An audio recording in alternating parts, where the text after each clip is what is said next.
morning. I'm really excited about the opportunity to talk with you all about organizing in AI. As you heard, I work for the Teamsters Union in Seattle, and I'm going to be talking about one mode by which workers are contesting the impacts of centralized automated systems that manage and direct their work.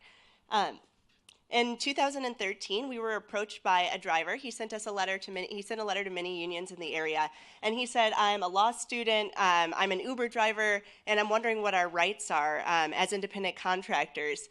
For the Teamsters Union, this was a surprise because we're one of the oldest and most traditional unions, but this also presented us with an opportunity to innovate. And in the shift from human to computers, and automated management, what we find is that codes become employers and information asymmetries grow, and the power imbalances that already existed between workers and their employers are exacerbated under this model. For unions, we can't collectively bargain with an algorithm, we can't appeal to an equation, and we can't negotiate with a computer. This means that unions have to pivot, and unions have to be willing to innovate. In Seattle, we love innovation, we love technology, we love the environment, and we love new ideas. People in Seattle are really excited to go out and try new products that come out, try the new gadgets that you can get, and see what's available. But what we learned in Seattle is that there's nothing innovative about creating a whole new industry that's fueled on the backs of low-wage workers. Calling it innovation and using it to exploit people is not necessarily an innovative idea. It's actually a really old idea, and it's something that's been done in the past for many, many years. And so what we learned at Uber is that robots use code to monitor and control drivers. They control how much they can make in real time based on the amount of the rate, or they can control where drivers go using geofences. They can also control the driver's rating, and that's based on the real-time rating of other workers in their area. So if your rating today is 4.9, but other drivers in your area are at 4.98, you can be fired for that because your employment is based on your day-to-day rating at the exact moment that you're actually driving. So one rating can change the way that the rest of your day goes or whether or not you're actually able to work. At Uber, drivers go in and they get a lease. They get a subprime lease. A lot of them are paying interest rates that are as high as 22%.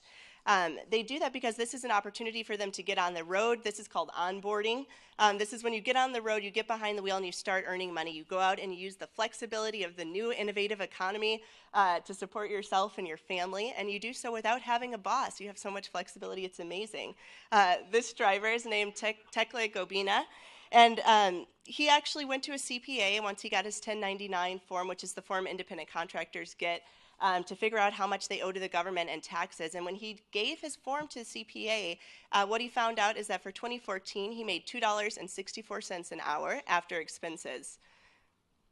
At the same time, the city of Seattle and Seattleites were voting to pass a $15 an hour minimum wage. We have some of the highest minimum wages in the country, and it's something that on polling data and actually in the votes, most people in Seattle support at a very, very high level. And so we're in a situation where tech companies are booming and moving to our region, and workers are getting on board and investing in vehicles and investing in personal property to be able to go out and work. But at the same time, they're taking home less than 20% of what the minimum wage is supposed to be. So Teamsters Local 117, where I work, took the opportunity to disrupt the independent contractor model by passing a law that gives workers the right to negotiate with the people behind the screens. This campaign was called Giving Drivers a Voice, and the idea behind it was that rather than have policymakers or companies or unions even decide what was best for workers in a particular part of the industry, to empower those workers to actually work on their own behalf to negotiate with those companies.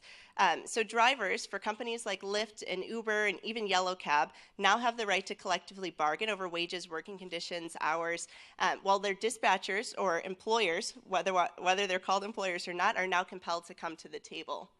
What we learned from this is that drivers are making too little, they're paying too much, exploitation is not innovation, and that worker-directed, community-supported movements can lead to change. You can find more information about our campaigns and about the associations we represent at ABDA Seattle or some of the other links that are listed here. But the biggest takeaway from this is that we can have innovation and we can have progressive policy and we can have tech booms that really change the way our cities and our workers operate, but that doesn't mean that that has to go hand in hand with low wages and a lack of power in the workplace. Thank you. Thank you, Dawn.